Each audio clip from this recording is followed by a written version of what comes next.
I'm here with Alex Chapman with Andra Paige Designs, and you have a unique focus. What is your specific bent on the design world?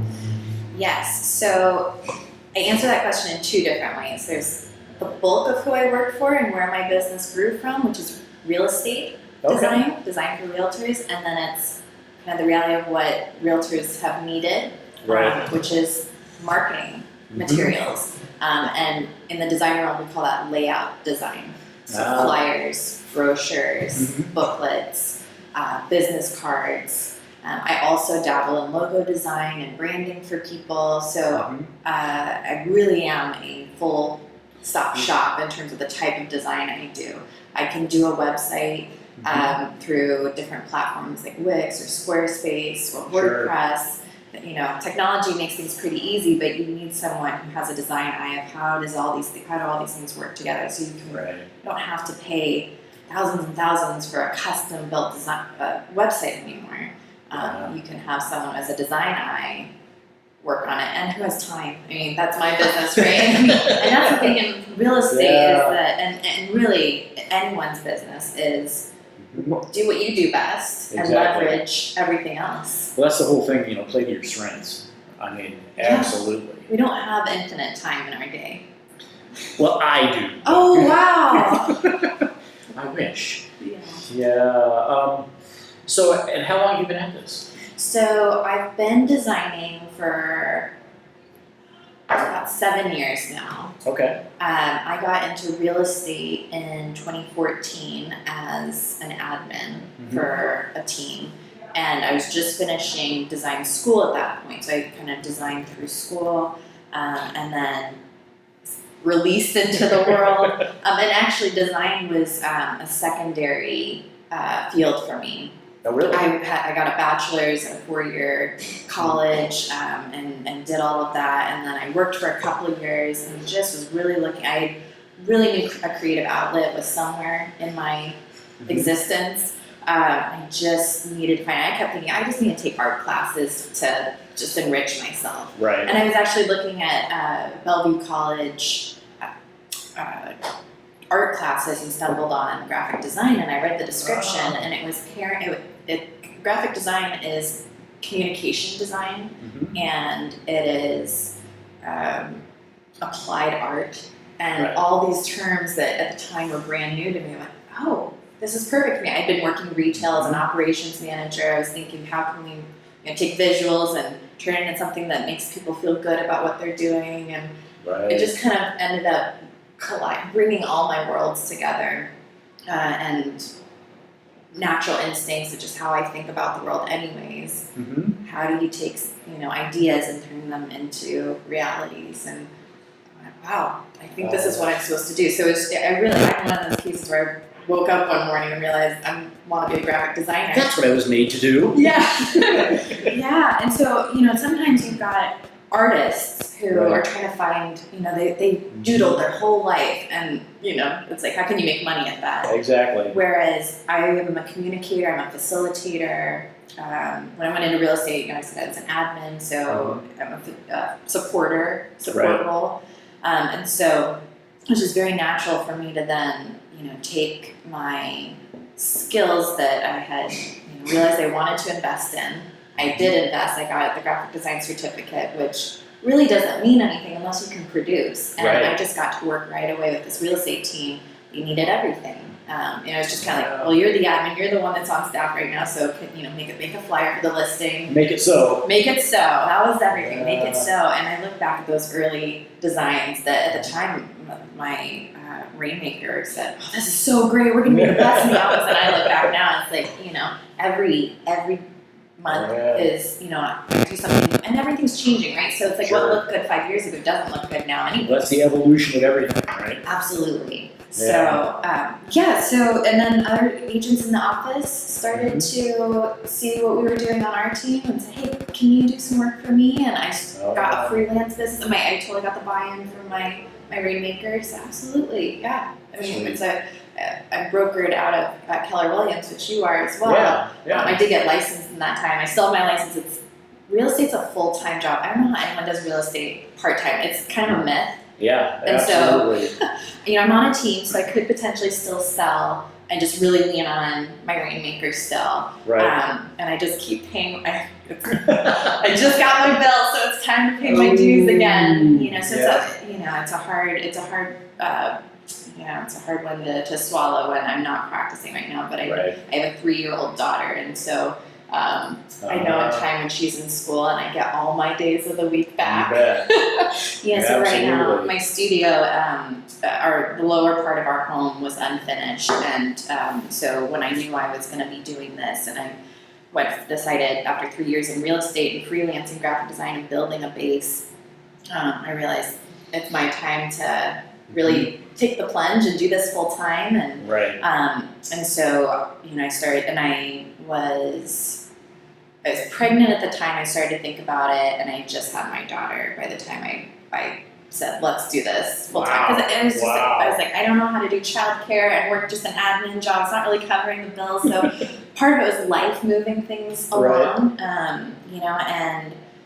so we finished the downstairs, and at the time I was just starting to think about printing as well, and to be able to be a full service shop so that I can design things and then print things right. So you have print services as well? I do. So I printed these myself. Really? This got approved. So this is a brochure that I did for someone the design was approved last night at about 10 p.m. And you just cranked it out overnight? This morning before our chamber meeting, I printed it off and cut it down. So I have a professional printer. You can have, I don't know what people think of when they think of print shops. Yeah. But whatever it is you think of, picture just a really large, a monster hunk of digital printer. Yeah. So I have the baby production printer model.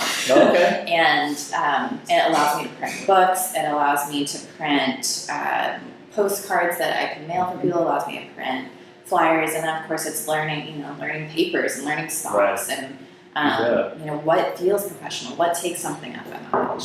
So, I'm going to share something here. So, my background actually is photography and graphic design. That's great. So, way back when, this is like 30 years ago, was when I was into it, because we had to do all the pre-press stuff. We were doing screens and all of that stuff. Absolutely. And the fact that you're able to kick this out in 24 hours and actually have a finished product, that's astounding.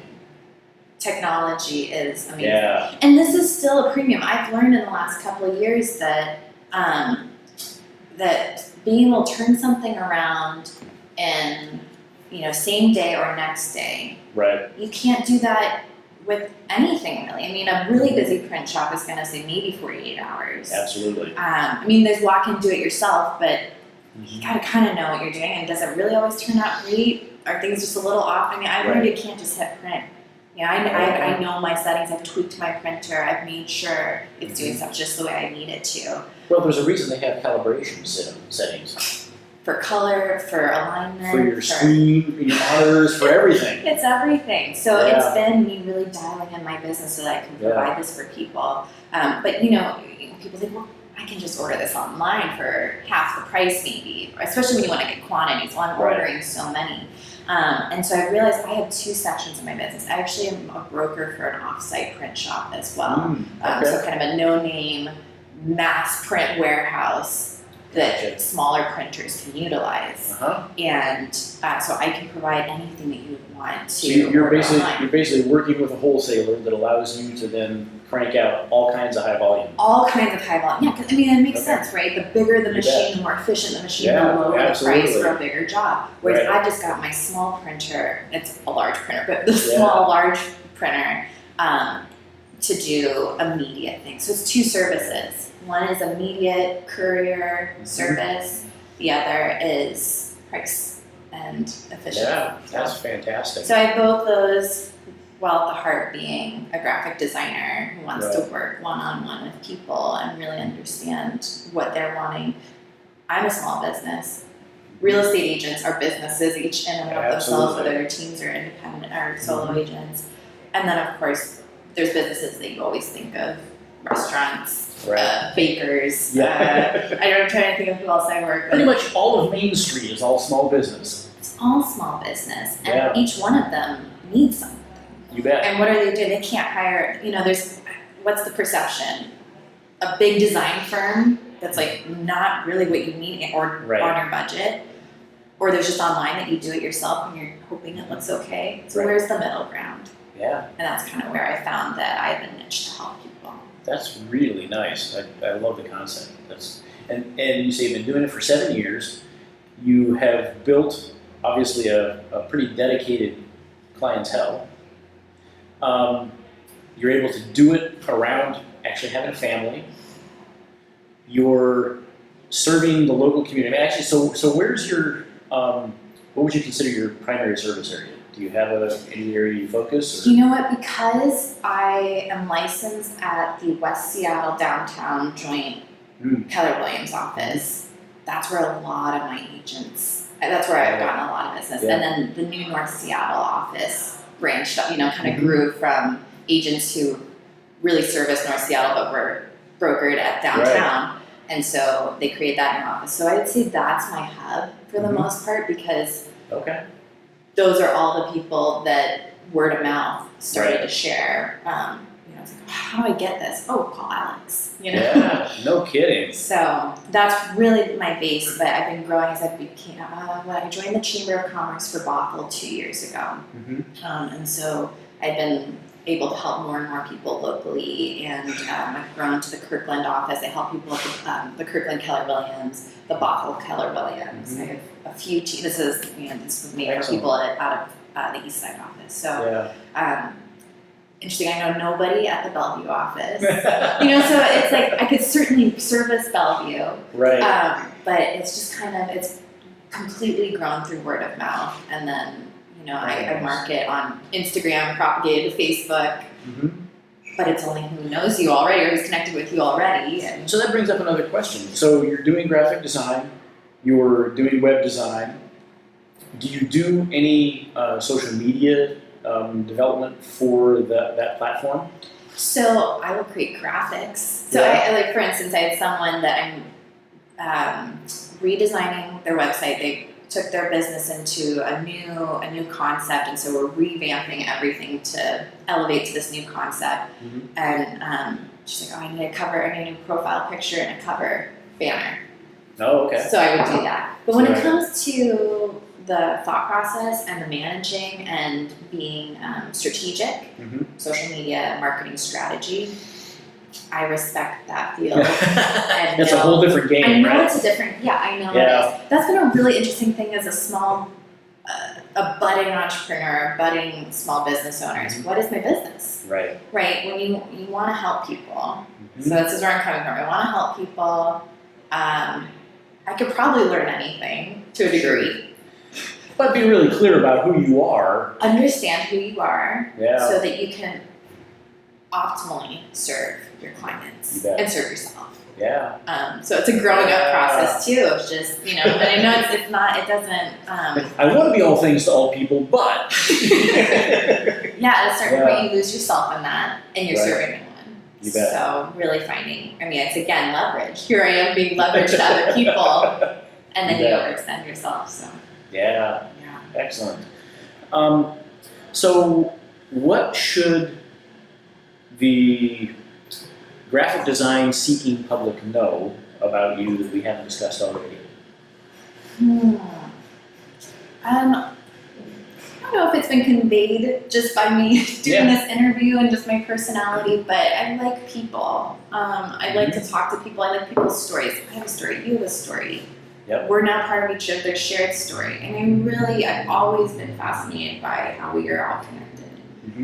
And so it's just an undertone in my business that feeds the relationship that I build with clients. And very nice. Different clients' relationships operate differently, right? So, there's some people who don't really care about the relationship. And I find that those are, they just kind of hit me up for a quick thing and then they're back off. And that's fine, because if that's servicing them. And it's also understanding it's not about, my art project and what I want to Yeah. see. It's not about how I want to feel. Yeah. But I do put an energy out there. So if somebody wants the relationship, if somebody wants to feel taken care of, Mhm.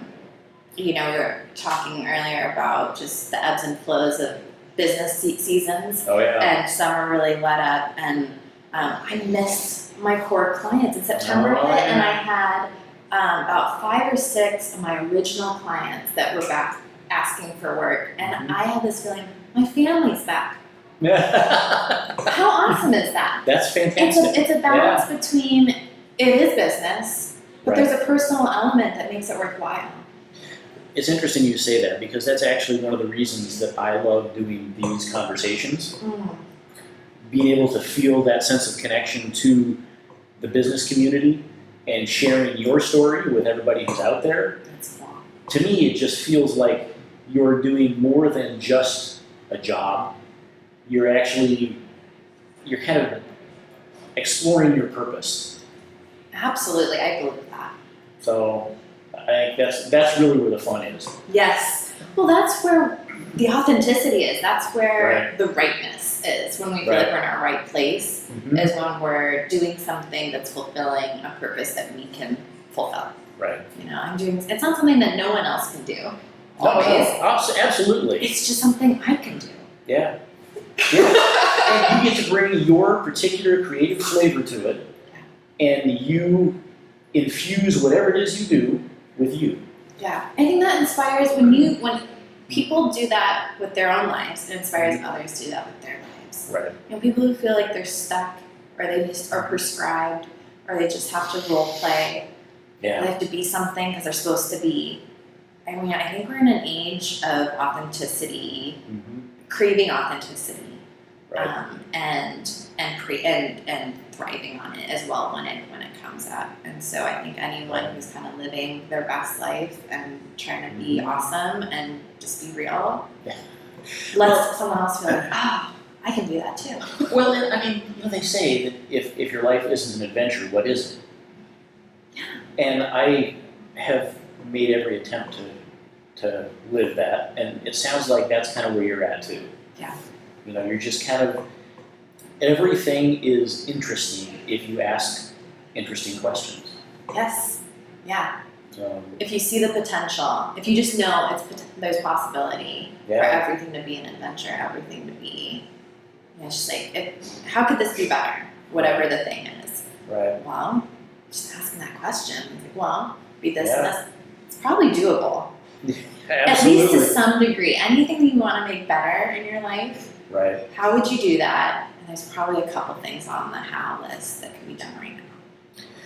And that actually brings up a completely relevant and interesting point that we haven't touched on yet, which is, I don't know if you've noticed it, but many agents out there, in fact, many businesses in general, never really address their identity. And what you're offering is a way to put together a coherent and a well-articulated identity. Yes. Okay? So you encapsulate personality into print and websites and all of those things. Yeah. Yeah, absolutely. So that's a whole different topic, but I It think is. it's interesting how we all learn to identify with brands, whether we recognize it or not. And as you develop personality, it your brand becomes kind of who you are. Yes. And I had this experience several years ago when I had a brand that I had been associated with for a number of years, and then for a number of reasons, I chose to go a different direction. There was actually a physiological response to leaving that behind. And it was completely unexpected. I did not realize how closely I had identified myself with the brand that I was, representing. And so when I walked away, I was like, there's like this kind of tearing sort of feeling of ripping off that Band-Aid. And it was a strange experience. I never would have expected that. Right. Yep. We all identify ourselves Yeah. with things. It's kind of just being self-aware of what we're identifying with, what we're attached to, Mm-hmm. whether we like that. You know, whether we want that attachment. Yeah, I think absolutely. attachments are great. Right. You just want to pick and choose and be thoughtful and Yeah, conscious of which ones absolutely. you're really buying into. Yeah. So, what's the best way for folks to reach you? Yes, so email is great for me to see. And your yours message. is? You can reach me at alex@andrapage.com. Excellent. Yes. And my website, andrapage.com, and then there's my phone number. I do respond to texts and calls, Okay. but if I don't know you get that call, please leave a message, because I'm going to let a number I don't know go. There's too many crazy calls coming through. If folks have questions or just kind of want to see what kind of work you're doing, is there a place they can find you online? andrapage.com. Okay. Yep. Excellent. Well, thank you, Dennis, for inviting Absolutely. me to have this conversation. I really enjoyed it. Yeah. Well, Yeah. thank you so much, Andra. Appreciate it. Yeah.